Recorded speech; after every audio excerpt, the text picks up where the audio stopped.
Chapter 6. The Name Given in Flame.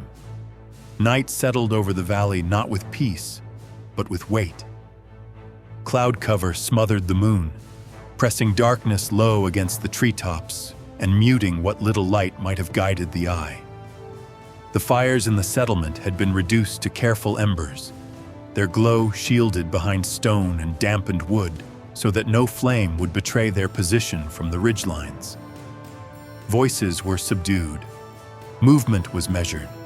Even the livestock sensed unease, shifting restlessly within their enclosures.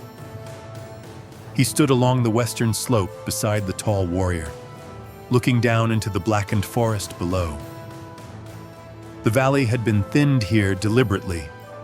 Fewer men stood at this ridge than the others. It had been a calculated risk, based on what they had observed that morning. A narrowing of enemy presence, a perceived weakness in the encirclement. But as the minutes passed, he felt no reassurance. The forest did not feel thin.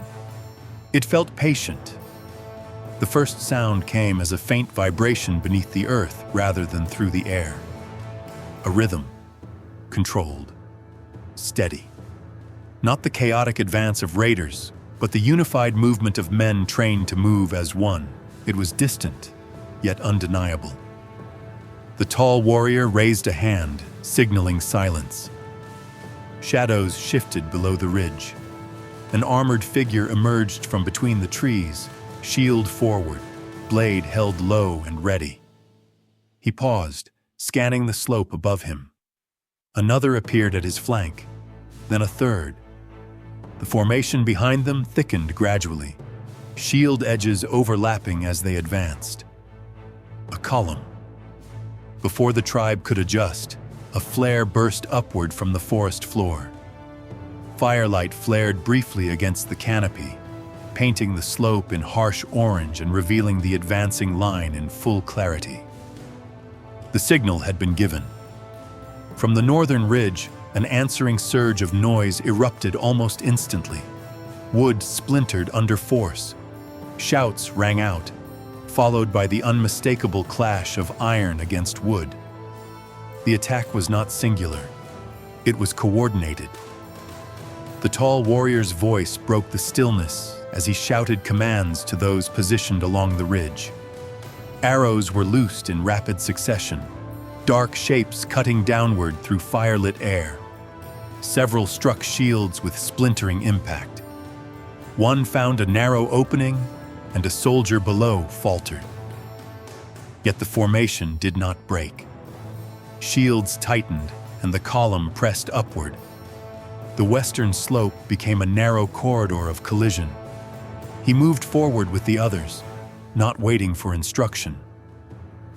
An armored soldier lunged toward him as he descended, blade arcing in controlled precision. He stepped inside the strike and drove his elbow sharply into the man's visor. The metal dented inward with a hollow clang, and the soldier collapsed backward into the advancing line. More followed.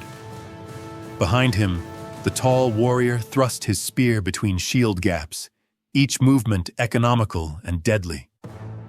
A tribesman fell to a coordinated counterstrike, dragged aside by another before he could be trampled.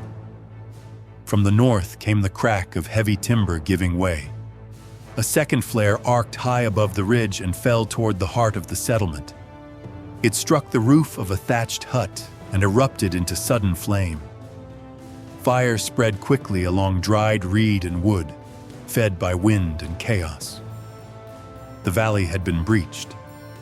He felt the shift immediately, not tactical, but emotional. Panic flickered through the defenders as they glanced back toward rising firelight.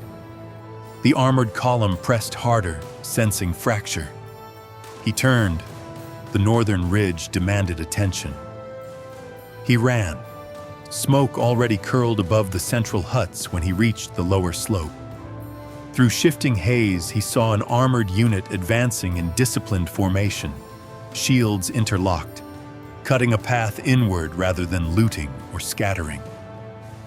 They moved with cold intent, driving a wedge into the settlement's center.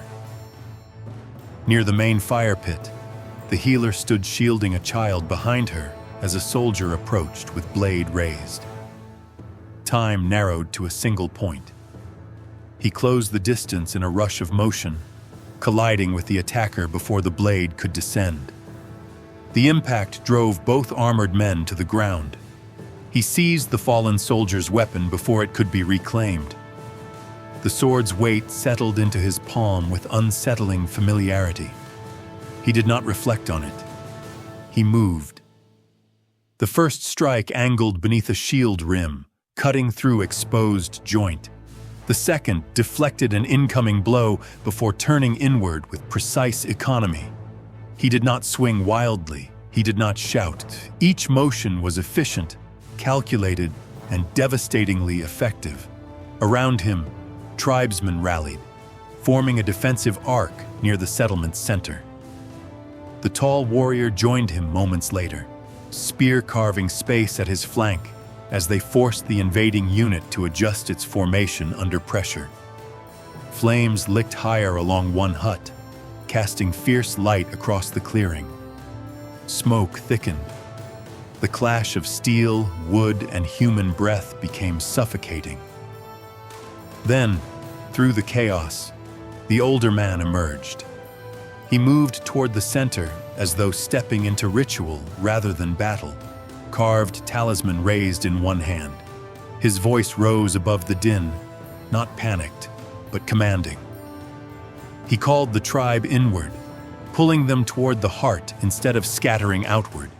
He stepped directly before him and seized his forearm. For a brief moment, battle blurred at the edges.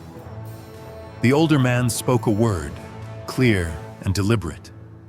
He pressed the carved wood firmly against his chest, over his sternum, where he had once touched him in judgment days before.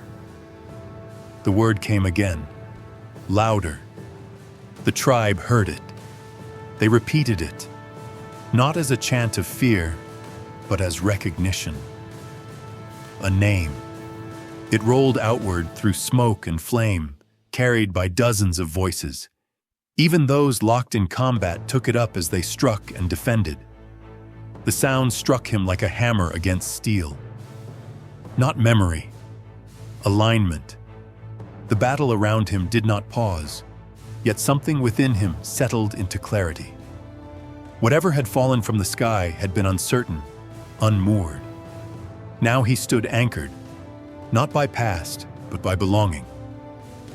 He stepped forward into the advancing line with renewed precision. The tall warrior moved at his side, their actions unconsciously synchronized. Together, they drove a wedge into the armored formation, forcing shields apart and collapsing its cohesion under concentrated pressure from within. The invaders faltered. A command rang out from the forest's edge, sharp, urgent, unmistakable. Withdrawal. The armored soldiers disengaged with disciplined efficiency, shielding their wounded and pulling back toward the breached slopes. The tribe pressed only far enough to ensure retreat before reforming defensively around the valley's center. Gradually, the clash diminished into smoke and labored breath.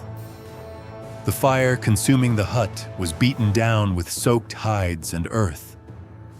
Two warriors lay motionless near the northern barrier.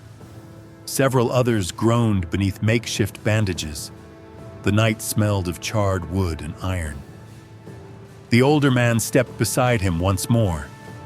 Around them, the tribe gathered in a loose circle, exhaustion etched across their faces, but something stronger holding them upright. They spoke the name again, quieter now, not shouted across flame but carried in steady breath. It was no longer declaration, it was acceptance. He stood among them, sword lowered, chest rising slowly beneath smoke-thick air. Whatever he had been before his fall no longer defined him. The enemy had breached their valley, burned their homes, and tested their unity. But in doing so, They had forged something irreversible. Beyond the ridgelines, hidden within forest shadow, the armored commander would now understand a simple truth. The valley had chosen him, and he had chosen it in return. There is always a story to be told out here in the frontier, as long as there is someone to listen, like, and subscribe, and join us again for more.